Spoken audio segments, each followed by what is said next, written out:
Hi there, my name's Sydney Belladonna and I've been an artist for 15 years. During that time, I've had my fair share of critiques and I've given my fair share of critiques.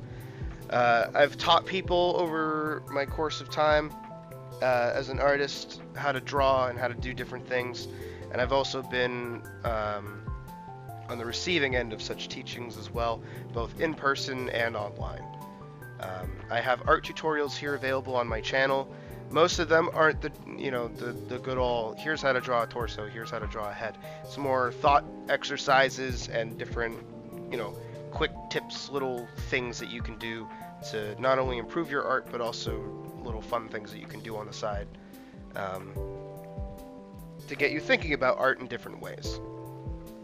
And today I want to take a little bit of your time to talk about giving critique, because over in my Discord channel that's available to you if you'd like to join, if you hop over to one of my live streams, I'm usually live like every day of the week and on and off during the weekends. If you hang out and you're a cool person and you chat, we'll eventually give you the link if you want to join. We have art shares, we have a critique channel, which we just opened, as I'm talking about right now, and we also have an OC share where you're able to talk about your favorite little original character that you made, with the amount of love and attention that it deserves. But because I just opened this channel, I want to take a moment to talk about how to go about critiquing someone's work in a polite and respectful manner that's not going to upset anyone, because I know that some people don't really take critique super well, and I know some people can't really give critique super well. But during my time at college, I was on the receiving ends of both. I both gave critique and received critique, and I've both taken it well and taken it poorly. We're human, it happens. But I want to pass on a few tips here to kind of guide those, especially in my end of things, how to not be jerks to one another, because I want everybody to be chill and have a good time. So, step one, and the easiest step one that you'll ever hear in your life, is if somebody didn't ask for critique, don't give them critique. This is also why we have a dedicated critique channel in the Discord, is because if you're posting to OC appreciation, original content appreciation, or you're posting to the art share, you're not asking for critique in these channels. But if you're in critique, you're asking for it. And that's because I don't want people talking down to each other when they're just trying to celebrate what they've done. But if you're going and asking for genuine questions, you have a channel for that. And this extends to across everything. If somebody isn't asking for help, they're not going to be receptive to the help that you're giving them, unless they actually want it. Understanding when somebody wants your help and will appreciate your help is very important. Step two, this is for the person being critiqued. Separate yourself from your art. The second you are done working on it, the second it is saved as a JPEG, or you have taken a picture of it with your phone and you have posted it, whatever that picture is no longer something that you're working on. Instead, pretend like it's something you just saw like on Twitter or DeviantArt. You're scrolling along and oop, there it is.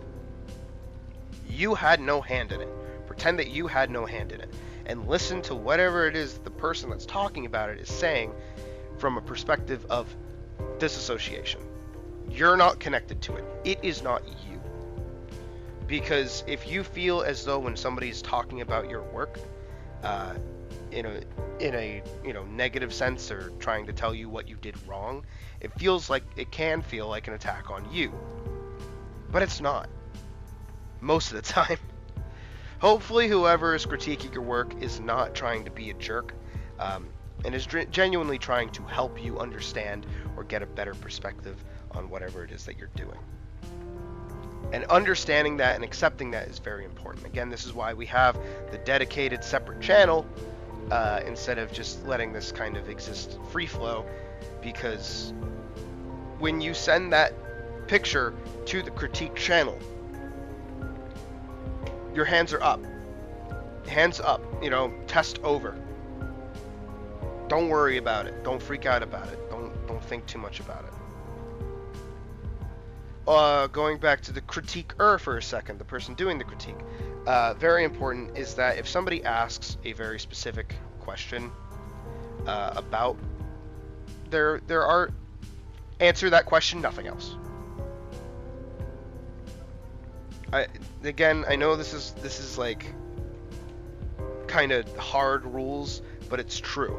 Because what you're doing is you're actually setting up that person to trust you. And then when they come back, and ask for more help, then you can go into the other things that you may or may not see wrong with the piece in general. So if somebody comes to you and is like, hey, I drew this awesome, cat character, but I'm not super crazy about the nose, but the ears are kind of fucked up, and the tail is like a lion's tail, and it's not like a house cat, and then also the shirt and the anatomy is wrong, but the only thing they're asking you about is the nose. You answer about the nose and nothing else. You don't care. If they ask for, what do you think about this, and then they show it to you and you list down everything, that's okay. But if they're asking for something very specific, answer the specifics.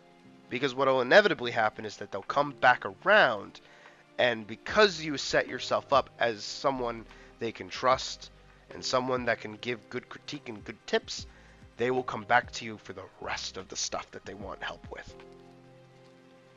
They'll come back and be like, here's a finished thing, tell me what you think about it. Then you can go into it. Now back over to the critiquee, the person getting critiqued. This is a saying that I personally believe in. I've believed in it since I saw that extra credits video forever ago. Fail faster. This goes back to the other thing where your hands are up, the test is over. Don't get attached to your art when it gets critiqued. You can still like it, but you don't have to be connected to it. You know what I mean? Fail faster. Be entirely comfortable with fucking up. Be entirely cool with messing up whatever it is that you're doing, because you get to move on. You get to do something new now. Whatever that last piece that you did, it's done. You get to do another one. You get to work on something different. Don't take this one piece with you throughout everything. Don't keep working on one thing if something's not working. If it's not working out, separate yourself from it. Do something different. Try a different angle. The faster you can get things out and send them in and get someone's input and feelings back on it, the more feedback you'll actually get and the more improvement you'll actually see, rather than spending hours and hours and hours finishing one specific piece and then getting a 2-minute critique and then going, okay, and then doing everything again. Also, another thing for the critiquee, before we go back over to the critiquer, a very important aspect of critique, or rather taking critique, is also taking some time to just not try to improve. It's like hiking. You climb up a mountain for a little bit, then you take a break. And you sit and you chill, you eat a granola bar, you hang out for a minute, then you start climbing back up that hill again. And you keep going, and resting and going and resting until you get to the peak. Art is a journey, through and through. Again, I think that hiking example works wonders, because you're just going up the hill. Back for the critiquer, person doing the critique, of course. Understand your own background and your biases, both in art and otherwise, because everybody has different reactions to different things. And sometimes that's really important to why something makes you feel a certain way. But also when it comes to critiquing, feeling is very important. How a piece makes you feel is far more important than if the piece is actually any good. Because if it's eliciting the feeling that it wants to achieve, nothing else matters. Literally nothing else matters. For me, personally, because of the artist that I am, I don't strive for perfection. I don't strive to perfectly copy down the exact thing that I see, because I'm not a printer. I'm not a camera. I'm an artist. I'm trying to get you to feel something. When I do some fucked up, violent art, I don't want you to feel, happy looking at that. I want you to feel sickened. I want you to feel upset. That's what I want out of that. If I do some longing, depressing looking art, I don't want you to look at it and go, man, that makes me feel kind of hungry. It's like, no, that should make you sad, loser. Shut up. Feeling is the most important thing, and being able to communicate that feeling is also important. And this goes back to the background thing, is that sometimes, even if you haven't been drawing for a really long time, your opinion and your feelings can be vital in helping someone understand where they're coming from, even if they're, like, quote unquote, better than you. Because there's nothing in the world that can make you not feel something. You know what I mean? Even if someone's art is better than yours, it will make you feel something. Whether it makes you feel like a little hot and heavy because like that character's kind of hot, like ooh, or oh, that monster is like super scary. But if someone's trying to draw like horror art and it's scary and you're like, no, I'm not really scared by that, it doesn't really freak me out. That kind of communication can help them be like, oh, well, it's not scary, I have to make it scarier. How can I do that? And then boom, you sent them on a little journey. Even if you can't help them figure out the parts to make the thing scarier, you still communicated your feelings to them. And that feeling can come back, again, background, your inability to communicate verbally because you either lack the vocabulary or even knowledge to properly discuss the actual attributes of the thing that you're looking at. That was a lot of words, wasn't it? Explanation of feeling and your own biases and your own understanding of what you're looking at can help immensely. So never feel like you can't critique someone or give advice because of where you stand. But also be aware of that at the same time, is that maybe a choice has been made in a certain piece that you don't understand, but you don't like. And this goes back in, well, not back, but this goes into the next thing I want to talk about, and kind of the most important one, is phrase your critiques like a question. Again, this is assuming that the person is in the room with you and going to communicate with you. Because if you don't like something and you say, man, I really don't like that arm. That arm looks kind of shit. Hey, that hand looks kind of shit. Hey, man, that hand looks kind of bad. You should fix that. Saying that over and over again isn't really gonna help. But if you go, hey, what's with the right hand? Is that on, like what's going on with that? Even in a sense like that, that wasn't like the nicest way to phrase that question, but it's still nicer than saying, man, that hand looks bad. Asking why a choice was made can actually help the artist or otherwise better understand their own decision making. If you go, hey, what's with the hand that's like that? And you say, oh, well, that's just how their hand is because it's this character.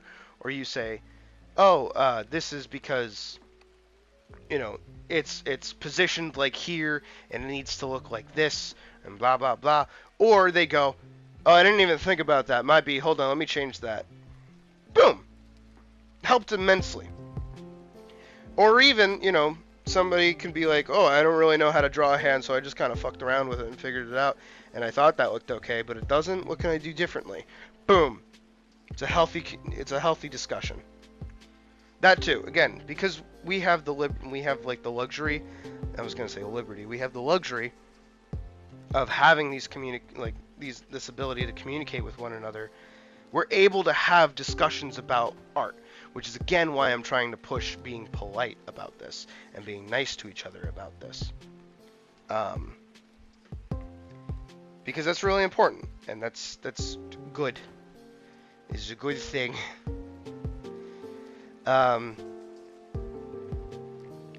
But yeah, summing up this video, because I just wanted to make this really quick. I had way more written down in my notes, but like I kept messing up. Phrase your stuff, phrase your critique as a question. Have a healthy discussion about it. Don't critique anybody not asking for it. If somebody asks for something very specific, critique that one thing and move on. Leave them alone. You know, separate yourself from your art. Feel free to, you know, express yourself in different ways. Don't get hung up in doing anything any one way. And remember to fail faster. That's the most important thing that you can be doing, especially to grow as an artist. Now, would you like to have your work critiqued by little old me or my community? Would you like to potentially learn some art skills and other stuff live on stream? Well, guess what? I'm probably streaming right now. Maybe, I don't know. During weekdays, I stream from 4:30 Eastern Time to around about 10 p.m. Eastern Time, and on weekends, it's up in the air whenever I feel like it and for how long I want. Feel free to stop on by, say hello, ask any questions that you have, because, you know, I'm more than willing to talk about anything at any time. I usually take breaks and I'll, you know, go over how to draw a head or draw, you know, a chin, draw eyes, draw hands even. I do my best to help my community as best as I can. If you're interested in getting your work critiqued, you can join the Discord that we have for our community, but you have to come to stream and you have to hang out. You literally have to sit in on stream. Because I gotta vet you and make sure you're cool. And then on top of that, we have Twitter. Feel free to @ me with any art that you like to have it critiqued live, or even just, you know, privately critiqued in DMs, if that's what you want. Because like I feel like I'm pretty good at art. If this video helped you at all, please consider subscribing. Giving the video a like, and if you disagree with anything, please in the comments let me know, because even this video is not immune to critique. You're able to tell me what I said wrong or any tips that I gave that might be harmful, because again, these are just tips and things that work for me. Everything's kind of ebb and flow and everything changes in different directions. I hope you enjoyed this video, and I will see you in the next one, which hopefully will be something animated or another tutorial. We'll see. But until then, peace!